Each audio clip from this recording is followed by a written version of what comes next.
Hello everyone and thank you so much.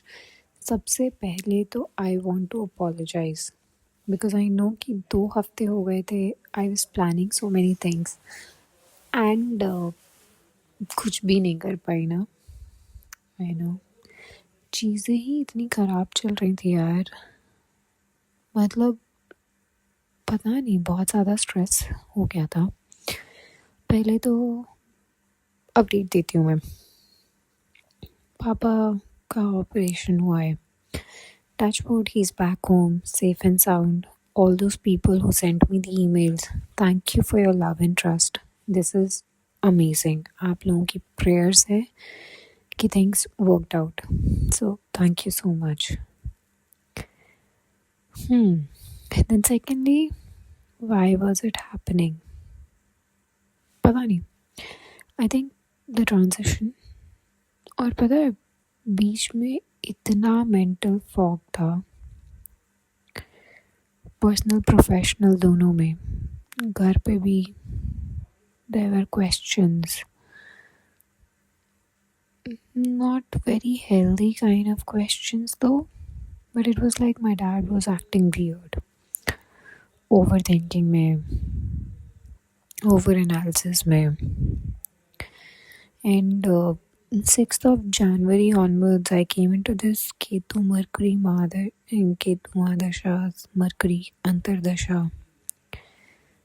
तो इसमें भी काफ़ी सारी चीज़ें तो मैं बताती हूँ. इन 1 महीने में क्या हुआ. शुरू में तो ट्रांजिशन को देखो 6-7 दिन लगते ही हैं. By the time it came as 10th 11th थोड़ा थोड़ा वर्क पे प्रेशर आना शुरू हुआ. फिर bye the time it came like 15 से 20 मेरे डैड की सर्जरी हो गई. फिर उनकी रिकवरी होते होते 25 तारीख तक वापस आए. तब तक ऑफिस में ये बोलना शुरू कर दिया कि you are very slow, pace up नहीं है, 3 महीने हो गए नए रोल को, इतना टाइम क्यों लग रहा है. और वो जो 26 जनवरी के बाद से बोलना शुरू हुआ है ना, अभी तक चल रहा है. 10 दिन हो गए. आज भी सुबह मेरी कॉन्वर्सेशन हो रही थी and my manager was like, यार देखो मुझे तो बताया गया था तुम बहुत फास्ट हो, बहुत जल्दी पिकअप कर लेती हो. हम वेट कर रहे थे, 4 महीने हो चुके हैं. तो बेसिकली मैं 1 अक्टूबर से मूव हुई थी ऑन पेपर्स. तो दे लाइक कि भैया कब होगा, कब दिखेगा हमें, वेयर इज़ रियल यू, कहाँ हो. और मुझे इनका प्रोसेस ही नहीं समझ आता है. सबसे बड़ा चीज़ जो मैंने भी देखा कि मैं कॉन्फिडेंट ही नहीं हूँ. आई डोंट नो आप में से कितने लोग फील करते हैं. मैं तो एटलीस्ट करती हूँ भैया. मेरा कॉन्फिडेंस शेकन अप हो चुका है इतना बुरा कि हर बात पे वैलिडेशन चाहिए. कभी कभी लगता है सब छोड़ दूँ. Done, enough. I don't know यार. इतना मतलब मैं एक्सप्रेस नहीं कर पा रही हूँ इन क्लियर वर्ड्स कि कितना टफ हो जाता है when you get emotional stress.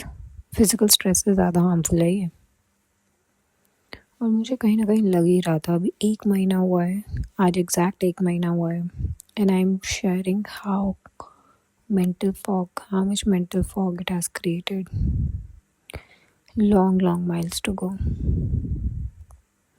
कहीं ना कहीं मुझे इंट्यूशन आ ही रही थी कि ये जो 6-8 का कॉम्बिनेशन बनता है ना, ये बड़ा टफ होता है. और वैसे भी कई जगहों पे मैंने पढ़ा है कि mercury is not friend with Ketu.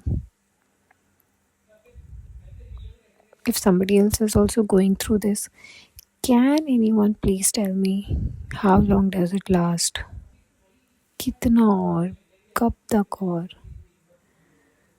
And I'm losing out on it. बीच में मैं बहुत खुश भी थी बट अब ना ये मेंटल फॉग दोबारा आ गया यार. बहुत ज़्यादा आ गया है, बहुत ज़्यादा.